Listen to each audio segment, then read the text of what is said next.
Assalomu alaykum, urmattu Eldor Daliyev YouTube kanalının kuyarmandары, bilimge qiziqqan bardıq jaranдар. Бүгін сіздер үшін ең қызықты жана пайдалуу видео сабақ болот. Бүгүнкү биздин видео сабактын аталышы компьютер жана ноутбукка Google Chrome'ду вируссуз, тез жана эффективдүү установка кылууну жана кээ бир пайдалуу настройкаларын үйрөнүп чыгабыз. Биз ойлойбуз, бул видео сабак сиздер үчүн пайдалуу болот. Даярсызбы? Анда баштайбыз. Эң алгач, мен сизге азыр бир жолу көрсөтүп өтөйүн.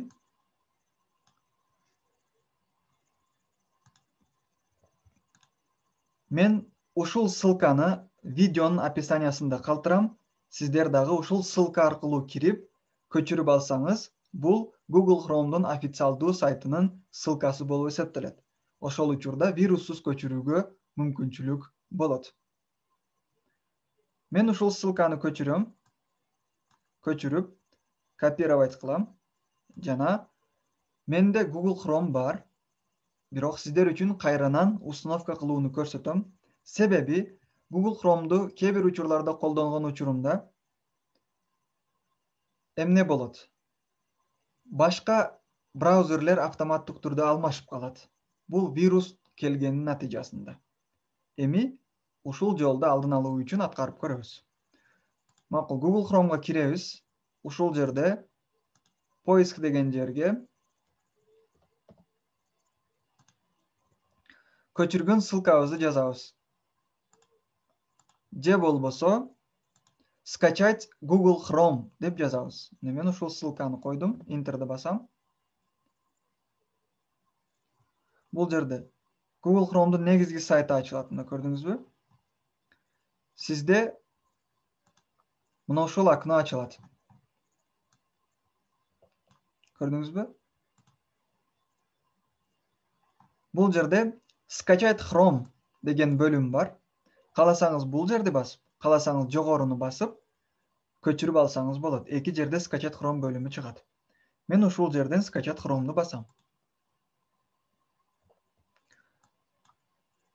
Аз гана убакыттан кийин мына бул жерге көчүрүлдү. Chrome Setup. Бул установочный программасы. Бул кайсыл жерге түштү десеңиз, муну көрүү үчүн мышканын оң кнопкасын басып, показать папкени көрсөтсөңүз, бир жолу бассаңыз, кайсыл папкага сакталганын көрсөтөт. Ушул жерден мен азыр открытты басып, установка кылууну баштайм. Мына.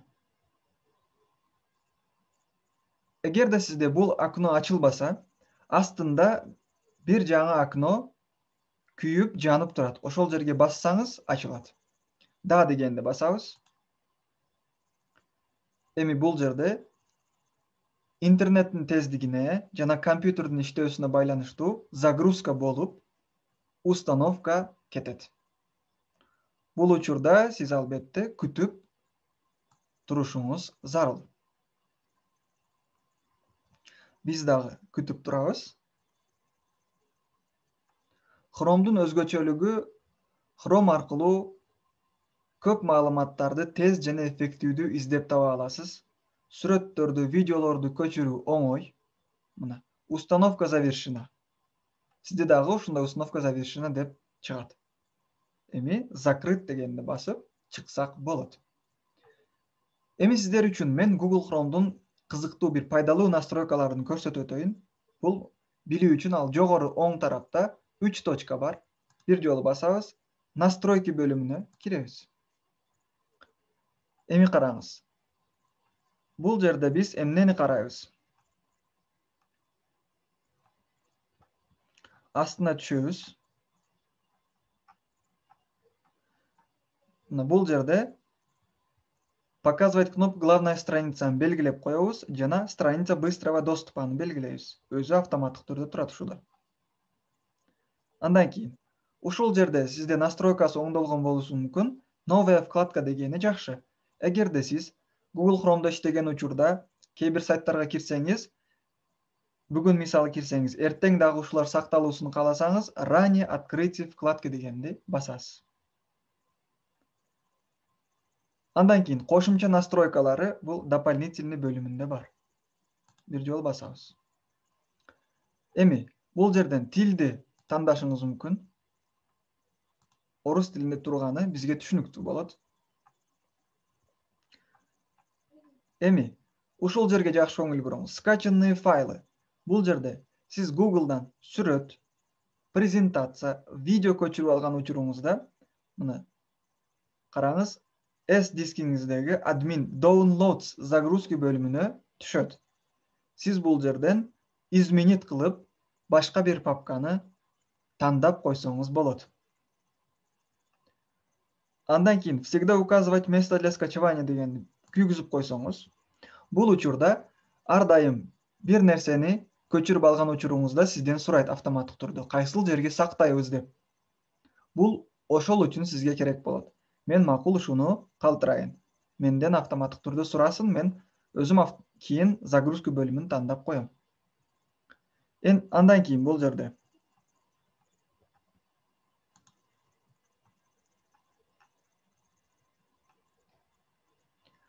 калган настройкаларына анчалык көңүл бурбасаңыз болот. Биз бул боюнча дагы Google Chrome'дун толук настройкалары боюнча кошумча видео сабак даярдайбыз. Ушул сабакта толук түшүнүп аласыз. Мына карасаңыз, мына жерде бизде мурун Google Chrome'ду установка кылган элек, бирок вирустун натыйжасында mail автоматтык түрдө өзү установка болуп калды жана Google Chrome'га кирсек, мына mail ачылып жатат, көрдүңүзбү? Эмнеге себептен? Кээ бир учурларда сизде дагы ушундай абалдар болот, туурабы? Андан кийин астында размер шрифта бөлүмү. Бул жерде шрифттин чоңдугу кандай болсун? Мелкийде турат азыр.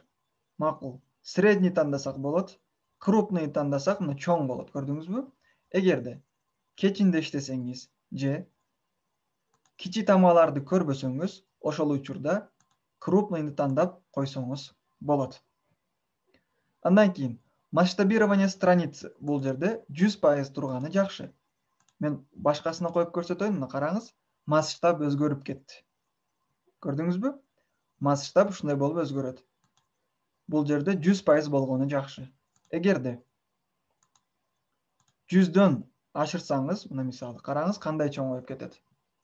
Масштабы. Бизге 100 болгону жакшы. Эми бул жерде браузер по умолчанию деген эң негизгилеринин бири Google Chrome умолчанияда турсун. Google Chrome негизги биздин колдонулуучу интернет браузерибиз болуп эсептелет. Мен ошону Google Chrome'ду негизги браузер катары колдоном. Мына көрдүңүзбү? Урматтуу биздин YouTube каналыбыздын көрөрмандары, урматтуу достор, билимге кызыккан бардык жарандар, бүгүнкү видео ушул маалыматтар боюнча. Эгерде сиз дагы Google Chrome'ду установка кылып, кеңири колдонууну үйрөнүп алган болсоңуз, биз абдан кубанычтабыз. Эгерде бул видео пайдалуу болгон болсо, досторуңуз менен бөлүшүңүз, алар дагы билип алышсын, настройкаларын оңдосун.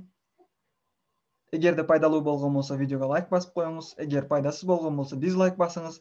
Комментарийге кандай видеолорду күтөсүз жазып коюңуз. Биз албетте даярдаганга аракет жасайбыз. Барыңыздарга ийгилик. Кийинки видеолордо көрүшкөнгө чейин сак саламатта жүрүңүздөр. Урматтоо менен Элдор Далиев.